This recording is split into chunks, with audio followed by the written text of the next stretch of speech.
And I got to tell you, in Washington, the entire sentiment was, this can't be stopped.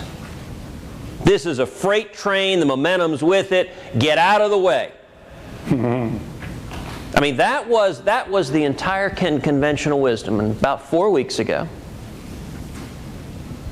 Rand Paul and Mike Lee and I sent a very short letter to Harry Reid. And we just said we intend to filibuster any legislation that undermines the Second Amendment right to keep and bear arms.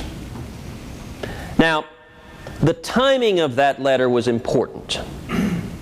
It was sent on the Friday before a 2-week recess, which meant every senator was going home to his or her states. And you had 2 weeks where that letter went out there, and this is where y'all made the difference. Because what happened in state after state after state is once that letter was out there, senators would go to their home states, they'd show up at a town hall, and men and women from their state would stand up and say, hey, why aren't you standing up for the Second Amendment? What's wrong with you? If these guys are fighting, what are you doing? Now, I got to tell you, there are few things elected officials like less than getting heat from their constituents. And we had 2 weeks for the grassroots to get mobilized. Look, when we signed that letter, we understood to turn around this train, we needed a force larger than any group of senators in Washington. We needed the American people to get engaged.